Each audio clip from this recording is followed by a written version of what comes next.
이 시간 하나님의 말씀은 출애굽기 32장 15절에서부터 19절까지 말씀입니다. 모세가 돌이켜 산에서 내려오는데 두 증거판이 그의 손에 있고 그 판의 양면 이쪽 저쪽에 글자가 있으니 그 판은 하나님이 만드신 것이요 글자는 하나님이 쓰셔서 판에 새기신 것이더라. 여호수아가 백성들의 요란한 소리를 듣고 모세에게 말하되 진중에서 싸우는 소리가 나나이다. 모세가 이르되 이는 승전가도 아니요 패하여 부르짖는 소리도 아니라 내가 듣기에는 노래하는 소리로다 하고 진에 가까이 이르러 그 송아지와 그 춤추는 것들을 보고 크게 노하여 손에서 그 판들을 산 아래로 던져 깨뜨리니라. 아멘. 지난 시간에는 하나님을 기다리는 것에 실패한 이스라엘 백성들에 대해서 이야기를 나눴어요. 모세가 진노하신 하나님 앞에 백성들을 위해서 간절히 중보기도 하고 하나님께서는 또 그 심판의 뜻을 거두셨죠. 그런데 이 내용은 사실은 모세가 산에서 아직 내려오기 전에, 그러니까 산 위에서 하나님과 기도하면서 이루어진 일이에요. 그러니까 이스라엘 백성들은 아직 지금 계속해서 축제가 지금 벌어지고 있는 것입니다. 모세는 급하게 여호수아와 함께 시내산에서 내려옵니다. 그런데 이스라엘 진영에 가까이 오니까 산 위에서 하나님께서 그렇게 진노하셨던 그 장면을 실제로 눈으로 보게 된 겁니다. 금송아지를 중심으로 축제를 벌이고 왁자지껄 노래하고 춤추는 그런 모습을 보면서 모세가 대노합니다. 모세는 즉시 손에 들고 있던 하나님이 친히 써주신 십계명 돌판들을 던져서 깨버립니다. 모세가 돌판을 깨트린 것은 단지 화가 나서만은 아니에요. 하나님과의 그 언약을 깨트린 이스라엘 백성들에게 이제 하나님과 너희는 거룩한 약속을 한 것은 아무 의미가 없다. 그런 뜻입니다. 이게 왜냐하면 당시의 그 문화를 살펴보면 어떤 이제 상대방과 약속을 하잖아요. 그럼 그 약속을 한 증거가 있습니다. 그거 어떤 것을 증거로 삼는데 그것을 깨트려 버리거나 아니면 훼손하는 것은 계약을 이제 완전하게 끝났다. 계약은 이제 없다. 더 이상 효력이 없다. 이런 것을 이제 의미하는 것이었습니다.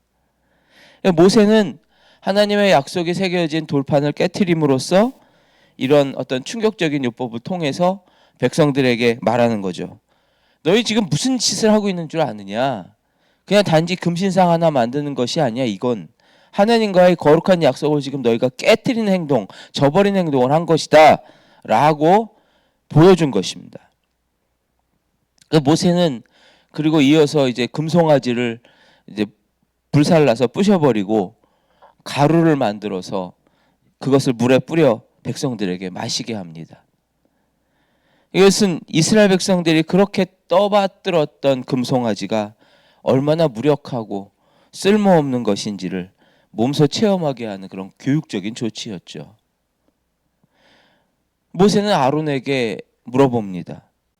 아니 이 백성이 당신에게 어떻게 하였기에 당신이 그들을 큰 죄에 빠뜨렸느냐? 아론은 이스라엘의 두 번째 가는 영적인 지도자였잖아요. 그런데 아론의 대답을 보면 참 궁색합니다. 아론은 백성들의 악함을 탓하면서 변명해요. 자신은 그저 그 금을 불에 던졌더니 이 송아지가 나왔다. 그렇게 변명할 뿐이죠.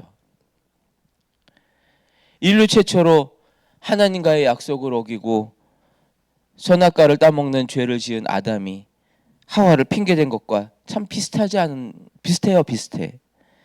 하나님이 주신 저 여자가 내게 선악과를 주므로 내가 먹었습니다.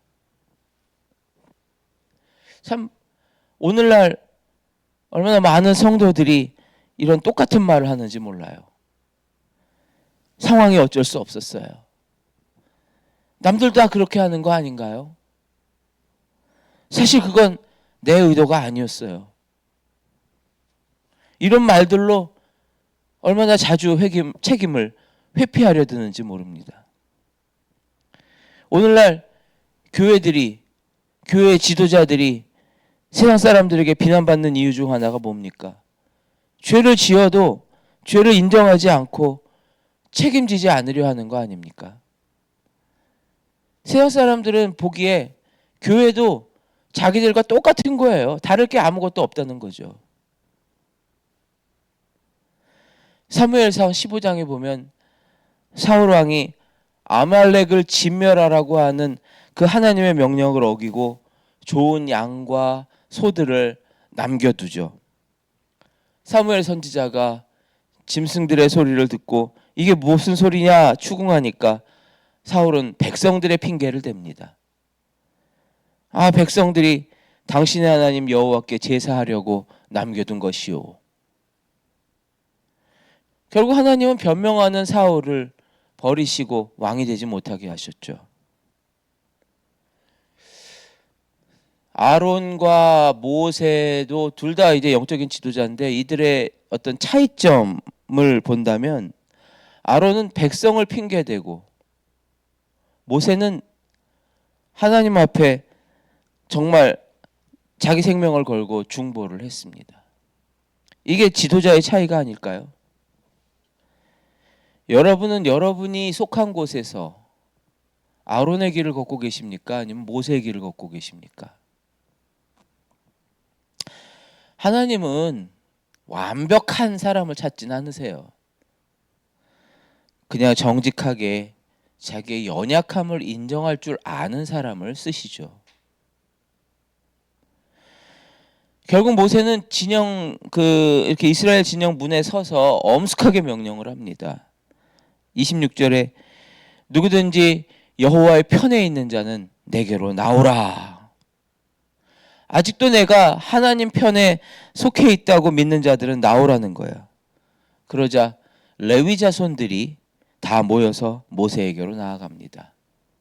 모세는 레위 자손들에게 명령합니다. 27절에 너희는 각각 허리에 칼을 차고 진 이 문에서 저 문까지 왕래하며 각 사람이 그 형제를, 각 사람이 자기의 친구를, 각 사람이 자기의 이웃을 도륙하라.